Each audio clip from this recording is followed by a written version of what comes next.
The massive screens in Times Square flickered with excitement as humanity watched the Galactic Council's ships descend through Earth's atmosphere. Golden vessels that looked like falling stars painted the sky, their hulls gleaming in the summer sun. People held their breath, phones raised high to capture humanity's first official contact with the galactic community. Among the crowd stood Captain James Miller, his military uniform crisp despite the humid New York air. His eyes narrowed as he studied the approaching ships. 20 years in the Space Force had taught him to look past the shine and search for substance. These aliens were putting on quite a show, but something felt off about the whole thing. The lead ship landed in the specially prepared area of Central Park, its golden surface dimming to a subtle glow. The crowd's cheers echoed across Manhattan as tall, elegant figures emerged from the vessel. The alien diplomats walked with perfect posture, their long robes flowing despite the lack of wind. "Quite the entrance," muttered Susan Thompson, who stood next to Miller. As Earth's leading spacecraft engineer, she had been chosen to evaluate whatever technology the Council might share with humanity. Her dark eyes sparkled with curiosity, but her mouth was set in a suspicious line. The alien delegation approached the waiting human leaders. Their spokesperson, a tall figure with silvery skin, spread 4 arms in what appeared to be a greeting gesture. "People of Earth," the alien's voice carried clearly through their translation device, "we welcome you to the galactic community." The ceremony proceeded exactly as planned. Speeches were made, promises of cooperation and friendship were exchanged, and then came the moment everyone had been waiting for, the presentation of Earth's acceptance gift. As is tradition, the alien spokesperson announced, "We present you with a vessel of our making to help humanity take its first steps among the stars." The air shimmered, and suddenly it appeared, floating above Central Park like a ghost ship from an old tale. But as the shimmer faded, confused murmurs spread through the crowd. The ship looked old. Its hull was a patchwork of dull metal plates, some showing clear signs of wear. It was massive, yes, but it had none of the elegance of the Council's golden vessels. Miller watched as Thompson's fingers flew across her tablet, her frown deepening with each reading. "Captain," she whispered, "these energy readings are barely above minimum spaceflight requirements.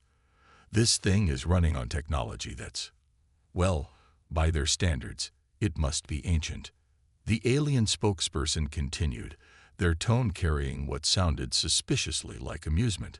"This Horizon-class exploration vessel has served many species well. We're sure humans will find it adequate for their current level of development." Miller caught the slight twitch at the corner of the spokesperson's mouth, a gesture that seemed universal among species, badly hidden contempt. He glanced at Thompson, who gave him a slight nod. She had caught it too. The ceremony concluded quickly after that. As the alien ships departed, their golden hulls once again turning into stars, humanity was left with their gift, now dubbed the Scraffy by the media. It hung in low Earth orbit like a sad reminder of humanity's place in the galactic hierarchy. 3 days later, Miller found himself floating through the vessel's main corridor with Thompson. The ship's artificial gravity was working, but only at 60% capacity. Their footsteps echoed in the empty halls, the sound bouncing off walls that had clearly seen better days. "They really went all out to insult us, didn't they?" Miller said, running his hand along a wall panel that looked like it might fall off at any moment. "This ship is barely holding together." Thompson didn't respond immediately. She was focused on a section of exposed circuitry, her tablet displaying readings that meant nothing to Miller, but he knew that look in her eyes. The same look she got when faced with a particularly interesting puzzle. "Maybe," she finally said, "but they made a mistake. A big one." She turned to Miller, her face lit with excitement. "They assumed we'd see this ship the same way they do, as outdated, useless technology, but they don't understand how humans think." She pulled up a holographic display of the ship's power core. "Look at this. The core design, it's not specialized like modern alien ships. It's basic, adaptable. They'd probably see that as a weakness, but for us, she grinned, it's an opportunity.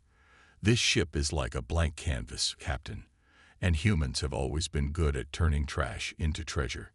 Miller studied the display, beginning to understand her excitement. How long would it take to get it fully operational? Operational. Thompson laughed.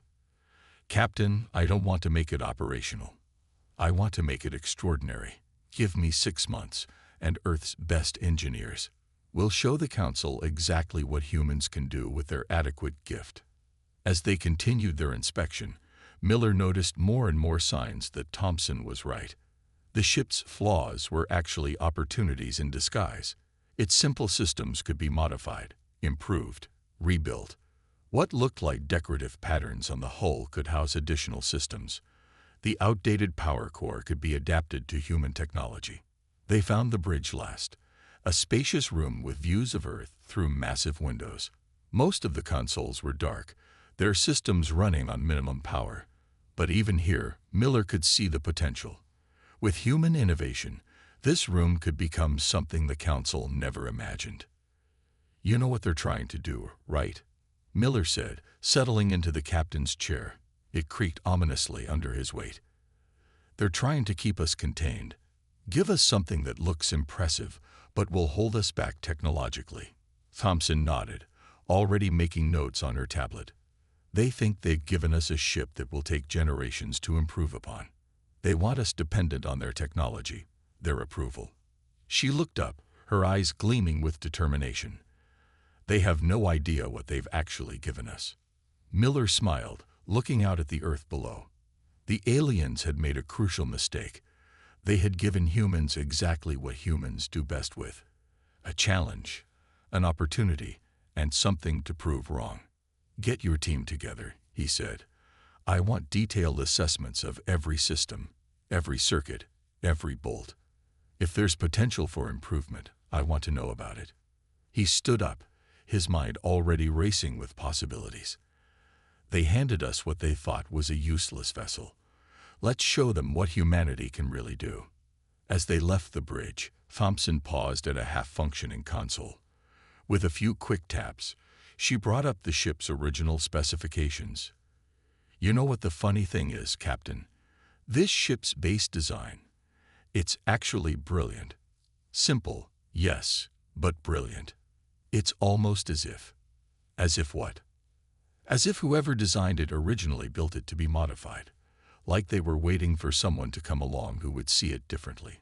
She shook her head. Or maybe I'm just seeing what I want to see. Miller looked back at the bridge, at all its dormant potential.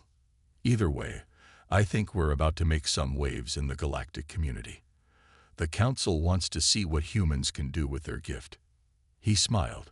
Let's give them a show they'll never forget. The makeshift command center buzzed with activity as engineers from every corner of Earth gathered to examine the alien vessel.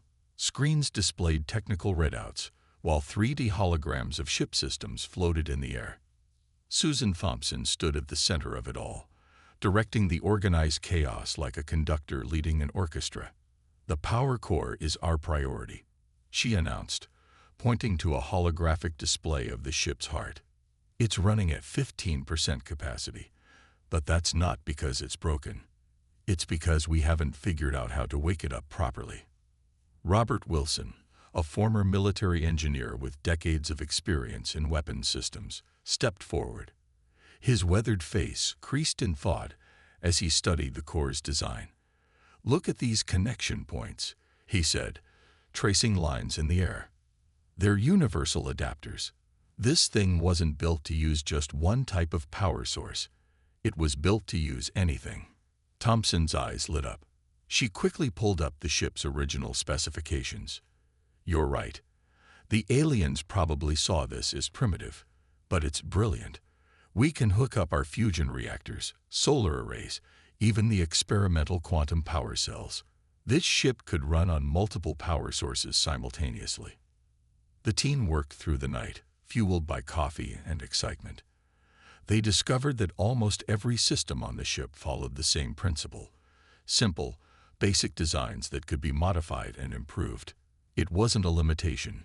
It was an opportunity. A week later, Miller visited the ship to check on their progress. The corridors that had once echoed with emptiness now hummed with life. Engineers crawled through access panels, replaced old systems, and installed new ones. The air crackled with possibility. "Captain," Thompson called out, emerging from a tangle of wires.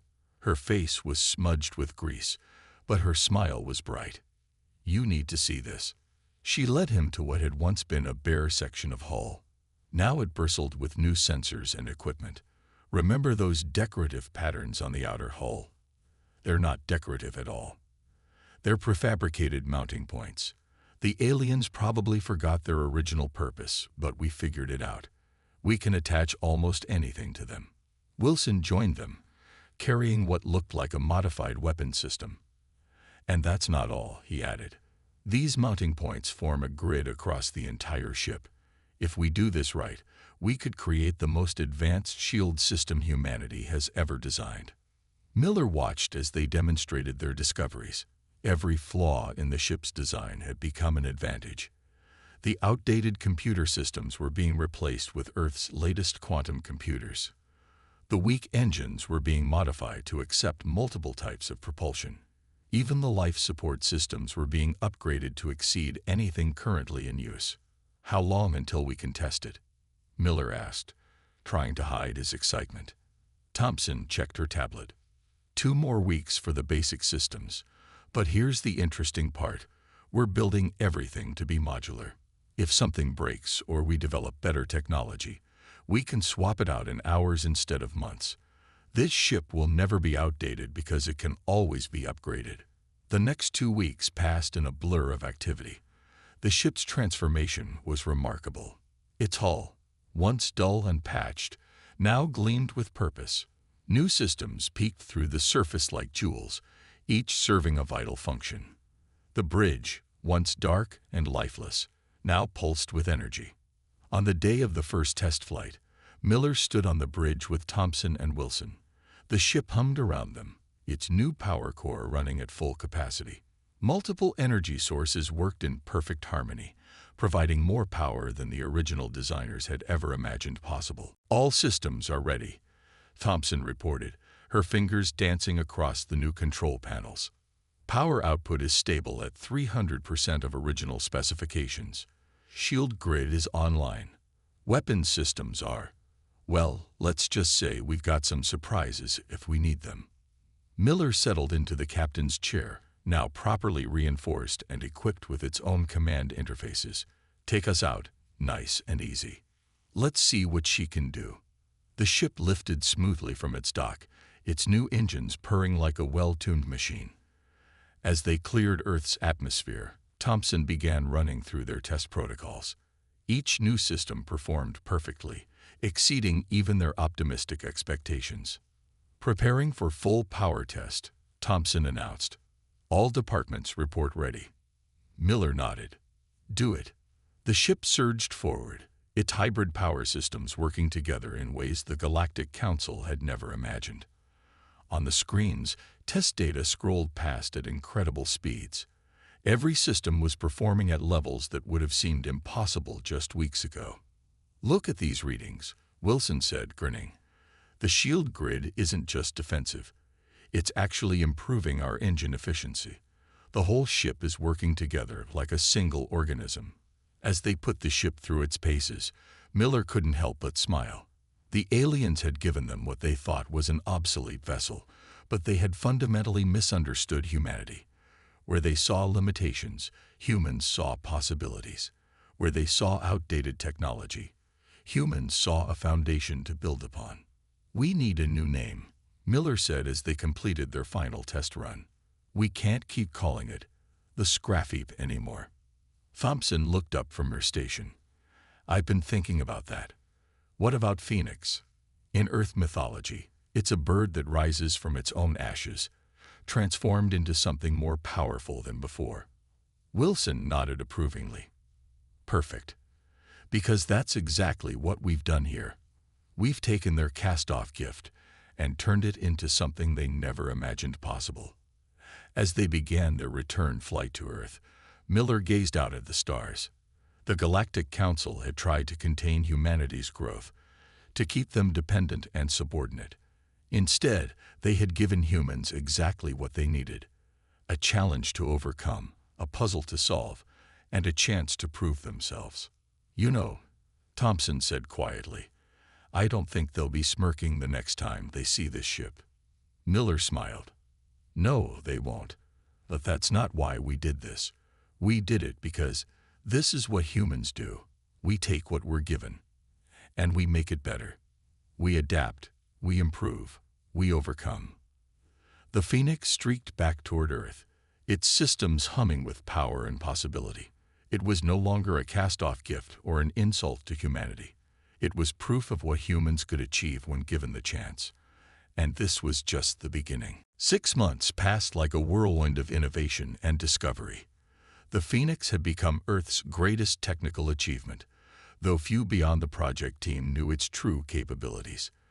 From space, it still looked like the same old vessel the Galactic Council had given them, but beneath its skin, it was something entirely new. Thompson stood in the ship's new control center, watching as her team installed the final pieces of their most ambitious upgrade yet. The room gleamed with holographic displays and smart surfaces that responded to touch and thought. Gone were the creaking panels and flickering screens. Everything now moved with smooth precision. "Final power core integration is complete," announced one of her engineers. "All 5 power sources are running in perfect sync. We're seeing output levels that are—" He paused, double-checking his readings, 700% above original specifications.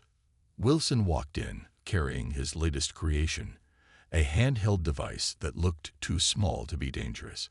"Wait until you see what this beauty can do," he said, grinning. "Remember those decorative hull patterns we found? Well, I've figured out how to turn them into weapon ports. One button, and this ship can defend itself from any angle." The Phoenix had indeed become something extraordinary. Its hull now contained thousands of micro-launchers, each capable of deploying everything from defensive shields to offensive weapons. The original designers had left the mounting points, but humans had taken the concept far beyond anything they had imagined. Miller entered the control center, looking impressed with the latest changes. "How's our AI system coming along?" he asked, settling into his command chair, now a marvel of engineering itself, capable of keeping him safe even if the ship took heavy damage. Thompson pulled up a holographic display. A gentle blue light pulsed in time with her words. "Meet HFY, Adaptive Response Intelligence Assistant. She's not just a computer. She's a true AI that can learn and adapt. She's already learned to manage all ship systems more efficiently than we ever could manually." "Hello, Captain Miller." HFY's voice was calm and clear. "All systems are operating at peak efficiency. The new quantum computing cores have expanded my processing capability by 300% since last week." Miller nodded approvingly. The decision to integrate Earth's experimental AI technology had been controversial, but the results were undeniable. HFY had taken their improvements and found ways to make them work even better together. "Show me the shield system," he requested. The holographic display shifted, showing layers of protective fields surrounding the ship. What had started as a simple defense grid had evolved into something revolutionary. The shields now adapted to any threat, using the enemy's own energy to grow stronger. "The latest tests are remarkable," Thompson said, highlighting specific data points. "When we hit the shields with energy weapons, they don't just block the attack. They absorb the energy and feed it back into our power system. The harder someone hits us, the stronger we become." Wilson stepped forward, adding his own data to the display. "And that's not all. Those simple hull patterns, we've modified them to create a metamaterial surface. We can adjust the ship's radar signature at will. We can look like a small shuttle, a massive warship, or nothing at all." Outside the ship, a maintenance team was installing the final pieces of the new sensor array. The Phoenix could now see further and more clearly than any human vessel before it, But unlike the specialized systems used by the Galactic Council, these sensors could be easily upgraded or replaced as better technology became available. "Time for a full systems test," Thompson announced. The engineering team took their positions, each monitoring different aspects of the ship's performance. Miller watched as screens filled with data, showing the incredible transformation they had achieved. Aria's voice provided updates as each system came online. Primary power grid at full capacity. Secondary and tertiary systems synchronized. Quantum cores operating at optimal levels. Shield grid energized. Adaptive defense systems ready. All weapons in standby mode. Environmental systems at 100%. The ship hummed with power, but it wasn't the unstable vibration they had felt 6 months ago. Now it was a smooth, confident pulse. Like a heartbeat, every system worked in perfect harmony, each improvement building on the others to create something greater than the sum of its parts. "Take us out," Miller ordered. "Let's see what she can really do." The Phoenix lifted smoothly from its dock, its new engines barely making a sound. As they reached orbit, Thompson began running through their test protocol. But this was no simple shakedown cruise. They were going to push the ship to its absolute limits. "Engaging maximum thrust," Thompson announced. The ship surged forward, accelerating faster than anything in Earth's fleet. The stars blurred around them, but inside the ship, no one felt more than a gentle push back in their seats. Wilson monitored the tactical systems as they ran combat drills. Holographic targets appeared and vanished as the ship's weapons tracked and eliminated them with perfect precision. The shield grid sparkled as it deflected simulated attacks, each impact making it stronger. "Energy levels are actually increasing," Thompson reported with satisfaction.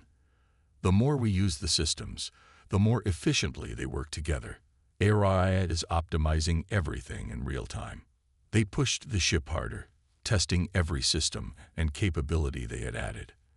The Phoenix responded perfectly, its hybrid systems working together in ways that would have seemed impossible 6 months ago. It was no longer just a ship. It was humanity's greatest achievement. As they completed their final test run, Miller stood at the center of the control room, looking at his crew with pride. "The Council thought they were giving us an obsolete relic," he said. "Instead, they gave us the foundation for something they never imagined possible." Thompson nodded, still monitoring the test data. "Every primitive feature they mocked us for has become an advantage. Their specialized systems can't adapt or improve without completely rebuilding them. Ours." She gestured at the screens showing the ship's capabilities. "We can upgrade any part of this ship in hours. We'll never fall behind because we can always move forward." The Phoenix cruised back to Earth, its systems running perfectly. From the outside, it still looked much like the gift they had received, perhaps a bit shinier, a bit more purposeful in its stance. But inside, it had become something new, something that represented the very best of human ingenuity and determination. "We should invite the Council for a demonstration," Wilson suggested with a slight smile. "Show them what humans can do with a useless vessel." Miller shook his head, though he was smiling too. "Not yet. Let them think we're still struggling with their gift. The time will come to show them what we've achieved. But for now..." He looked out at the stars, thinking of the future. "For now, let's focus on making the Phoenix even better."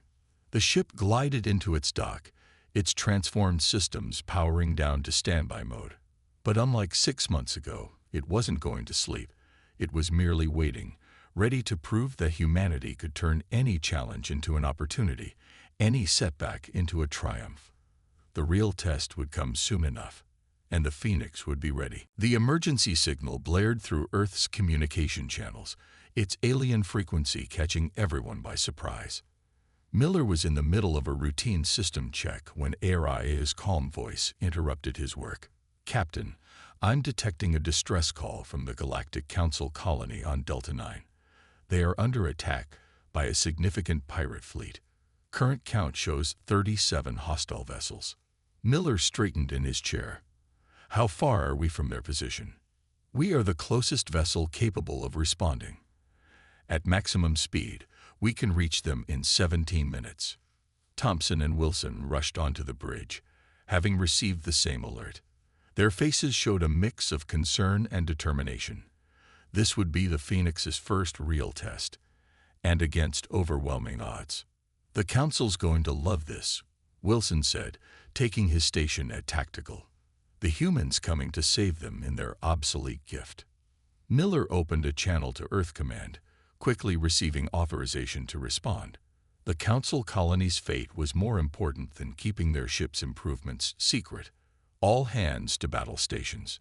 Thompson, give me everything the engines have got. Wilson, power up all defensive systems, but keep them hidden. Let's show them what this ship can really do. The Phoenix leaped forward, its hybrid engines pushing it to speeds that would have torn apart a lesser vessel. Inside, the crew felt nothing thanks to their advanced inertial dampeners. The stars stretched into lines of light as they raced to answer the distress call. Through the ship's enhanced sensors, they could already see the battle. Pirate ships swarmed around the colony like angry wasps, their weapons tearing through the orbital defenses. 2 Council ships lay crippled nearby, their golden hulls scared and dark. "This is Captain James Miller of the Earth vessel Phoenix responding to your distress call," Miller announced on all frequencies. "We are here to help." The response was immediate and dismissive. "Earth vessel, withdraw immediately," a Council commander ordered. "Your outdated ship will be destroyed. This is not a battle for primitive vessels." Miller ignored the warning. AI, battle analysis. The AI's response was immediate. Pirate vessels are using mainly energy weapons and standard missiles. Their shields are basic but numerous. They rely on overwhelming force rather than tactical superiority. I have identified 19 different weapon configurations and have adjusted our shield harmonics accordingly. Wilson, deploy the shield grid but keep it powered down. Thompson, ready the power absorption systems. Let's show them what primitive looks like. The Phoenix dove into the battle, still appearing as the same old vessel the Council had given them. The pirates, seeing what looked like an easy target, turned their attention to the human ship. "Multiple weapons locked on us," Wilson reported calmly. "Impact in 3, 2, 1. Energy beams and missiles streaked toward the Phoenix from all directions. At the last possible moment, Wilson activated their defense systems. The shield grid flared to life, not just blocking the attacks but absorbing them. Each hit made their shields stronger, feeding power back into their systems. Shield strength increasing, Thompson announced with satisfaction. Power levels are now at 120% and rising. Their attacks are making us stronger. The Council commanders watched in stunned silence as the supposedly obsolete vessel shrugged off attacks that had crippled their own ships. But the Phoenix wasn't done showing off. "Time to return the favor," Miller ordered. "Wilson, show them our little surprises." The ship's decorative hull patterns suddenly came alive. Thousands of micro-launchers deployed, each targeting a different pirate vessel. The Phoenix erupted in a dazzling display of defensive and offensive power that left both pirates and Council forces speechless. Araya coordinated their attack perfectly, predicting enemy movements and adjusting their weapons in real time. Pirate ships found their shields failing as specialized energy pulses disrupted their systems. Others discovered their weapons being turned against them by the Phoenix's adaptive defense grid. "Enemy fleet is breaking formation," Wilson reported with a grin. "They've never seen anything like this. They don't know how to counter our systems." Miller watched as the pirate fleet tried to regroup. Their traditional tactics were useless against the Phoenix's constantly adapting defenses. Each attack they launched only made the human ship stronger, its hybrid systems working together in ways they couldn't understand. "Multiple ships are powering up their jump drives," Araya reported. "They are attempting to escape." "Not today," Miller said firmly. "Thompson, activate the gravity net. Wilson, target their engines. Let's make sure these pirates don't trouble anyone else." The Phoenix's most innovative system deployed, A web of focused gravity fields that trapped the pirate ships in place. Their engines strained against the invisible force, but they couldn't break free. One by one, Wilson's precisely targeted shots disabled their power systems. In less than 30 minutes, the battle was over. The pirate fleet that had overwhelmed the Council's defenses lay dead in space, defeated by a single primitive vessel. The Phoenix hung among them, its systems humming contentedly, ready for more if needed. "Status report," Miller called out. "Shields at 200% capacity thanks to all that absorbed energy," Thompson reported. "All systems functioning perfectly. ARRA has already analyzed their weapon systems and updated our defensive algorithms. We're actually stronger now than when the battle started." The Council commander's voice came over the comm system again, but this time the dismissive tone was gone. "Earth vessel. How? What did you do to that ship?" Miller smiled. "We improved it.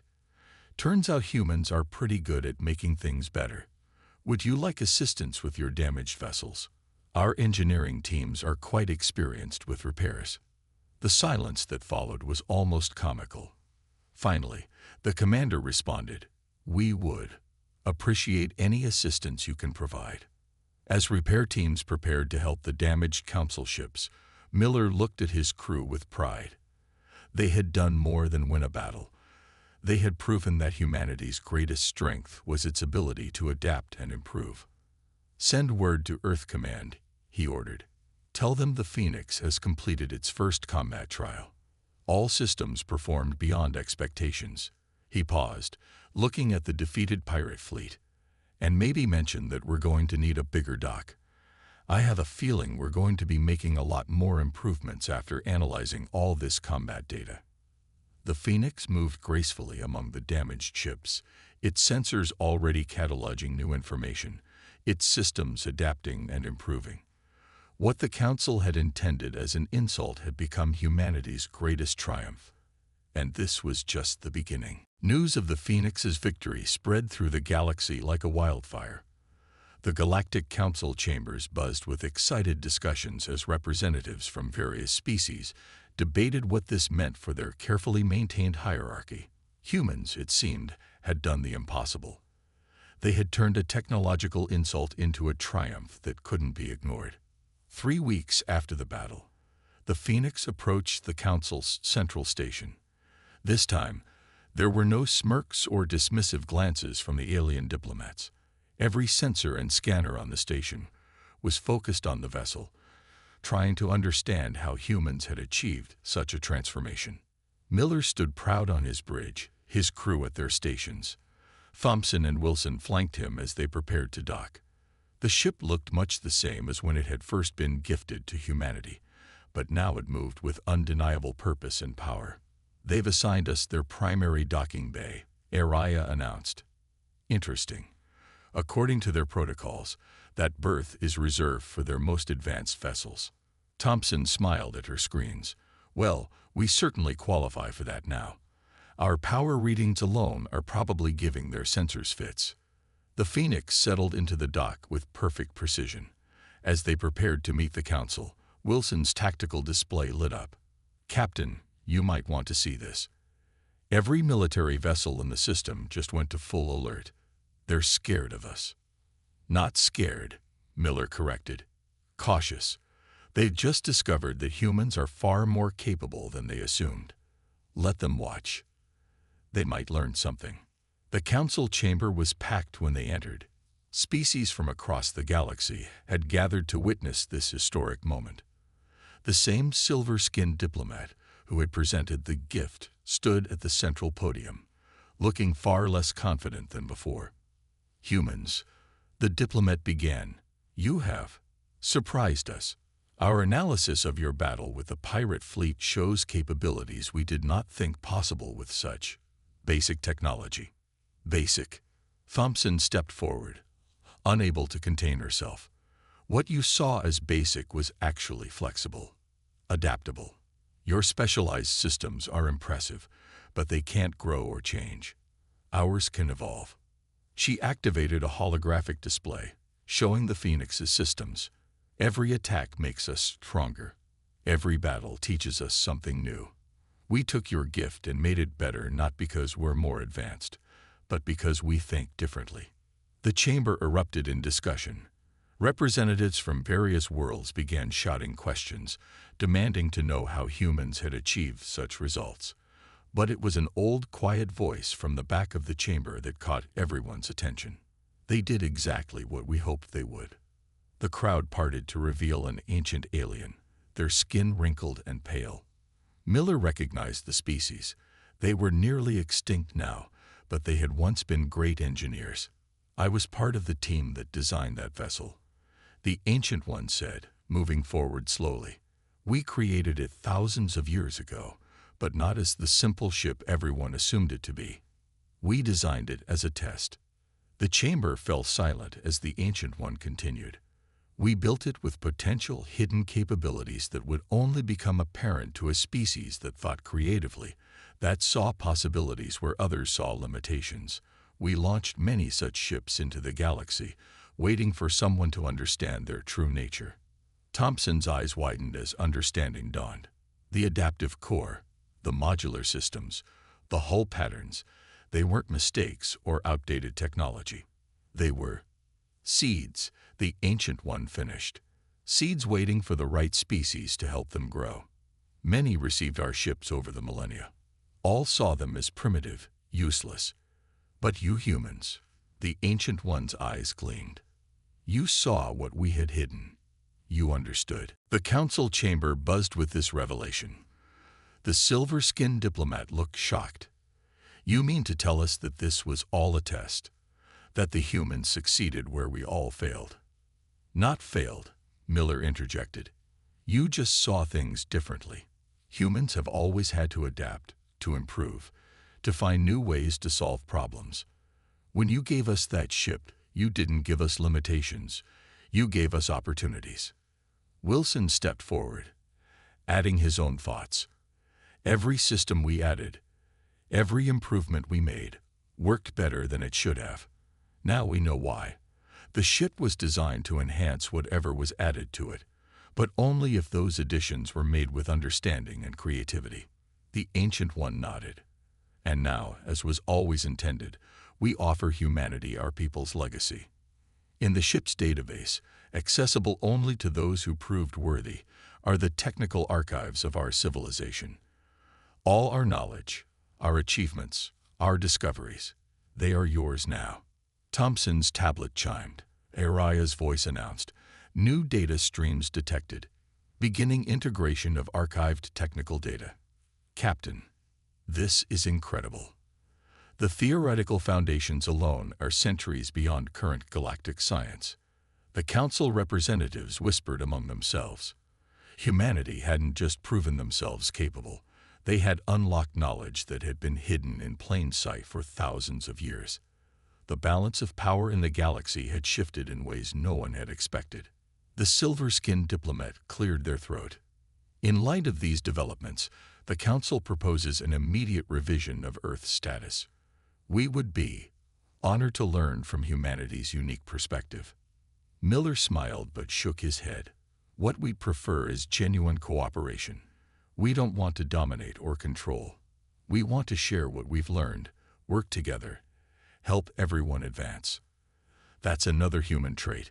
We believe that everyone can improve, everyone can grow stronger. The Ancient One's eyes crinkled with pleasure. And that, more than anything else, proves you were the right choice. Our technology was never meant to create a new ruling species. It was meant to find one that would help lift all others up with them. As the council session continued, Miller looked at his crew with pride. They had done more than prove humanity's worth. They had shown that the greatest strength wasn't in having the most advanced technology, but in having the vision to see possibilities where others saw limitations. So, Wilson said quietly, what do we do with all this new knowledge? Thompson was already scrolling through the technical archives, her eyes bright with excitement. We do what humans always do. We learn, we improve, and we share. And then, she looked up at the gathered representatives of the galaxy's species. Then we help everyone else do the same. The Phoenix hummed in its dock, no longer just a transformed gift, but a symbol of humanity's unique place in the galaxy. Its systems hummed quietly, already incorporating the ancient knowledge it had helped unlock. But more importantly, it stood as proof that the greatest technology wasn't the most advanced or the most specialized. It was the kind that could grow, adapt, and improve. And that was something humans understood better than anyone.